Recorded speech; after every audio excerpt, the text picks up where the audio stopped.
विधानसभा सत्र का सत्रावसान नहीं किए जाने के विरोध में विधानसभा स्पीकर सीपी जोशी के कक्ष में भाजपा विधायकों की ओर से दिए गए धरने को लेकर मुख्यमंत्री अशोक गहलोत ने बीजेपी पर निशाना साधा है। मुख्यमंत्री अशोक गहलोत ने कहा कि बीजेपी विधायकों को विधानसभा स्पीकर के कक्ष में धरना देने की बजाय दिल्ली जाकर धरना देना चाहिए। सीएम गहलोत ने आज विधानसभा परिसर में मीडिया से बातचीत करते हुए कहा कि विधानसभा स्पीकर के कक्ष में धरना देने की नौबत क्यों पड़ी, इस पर बीजेपी को सोचना चाहिए।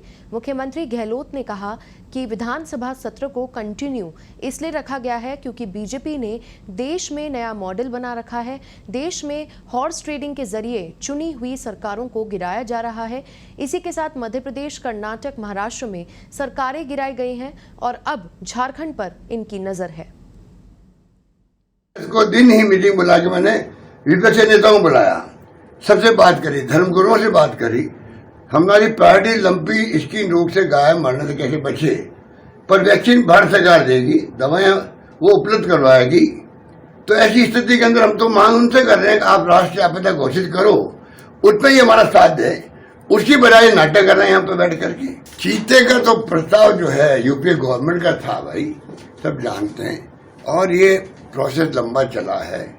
अब जो जिस रूप में चीते लाए गए हैं, ये तो एक्सपर्ट जो अपनी राय दे रहे हैं, अलग अलग राय दे रहे हैं। टाइम बताएगा भाई इसका क्या किस प्रकार से इसका फॉलोअप हुआ है, अब देखते हैं। पर ये चीते लाने की बात जयराम रमेश खुद गए थे अफ्रीका के अंदर, तब से चल रही थी। तो 70-72 साल बाद चीते आए हैं तो सबने स्वागत किया है। कुछ एक्सपर्ट की राय है कि पता नहीं ये कितना सर्वाइव करेंगे, ये टाइम बताएगा।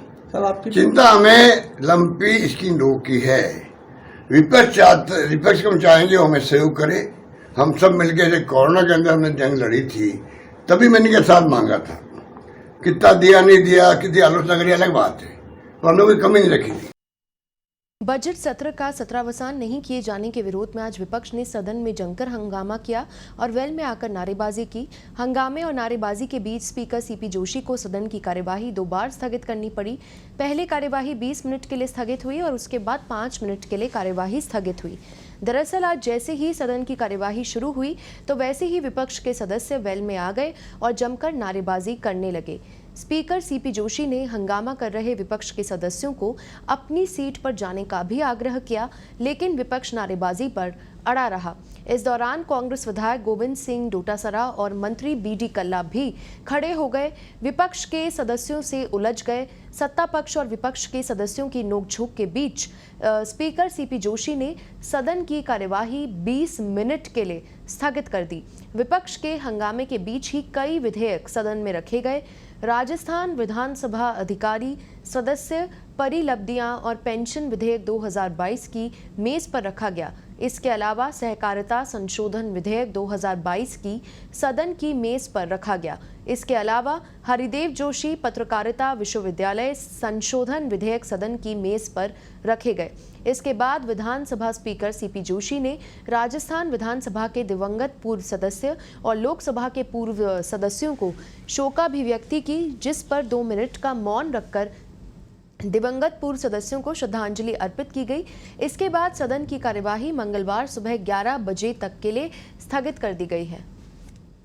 कोई जनता को राहत देने का मुद्दा उठाते तो समझ में आ रहा है, आज समझ में आता। इस तरीके से अध्यक्ष के निर्णय पे सवाल उठाना, ये भारतीय जनता पार्टी की ओछी मानसिकता है। अध्यक्ष ने कोई काम अगर नियमों के विपरीत किया हो तो सवाल उठाया जा सकता है। अध्यक्ष महोदय ने नियमों के कायदों के अनुरूप संवैधानिक तरीके से फैसला लिया है। विपक्ष धरना दे चाहे कुछ करे, विपक्ष की स्थिति ये है, मुद्दे उनके पास है नहीं।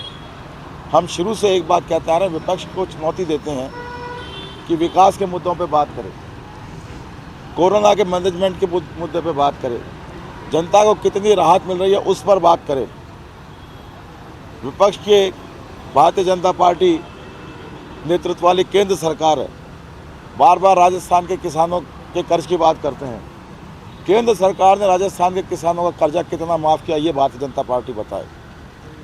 कुल मिलाकर भारतीय जनता पार्टी के पास मुद्दे नहीं हैं, इसलिए लोगों का ध्यान आकर्षित करने के लिए नए नए हथकंडे अपना रही है और इससे कुछ होने वाला नहीं।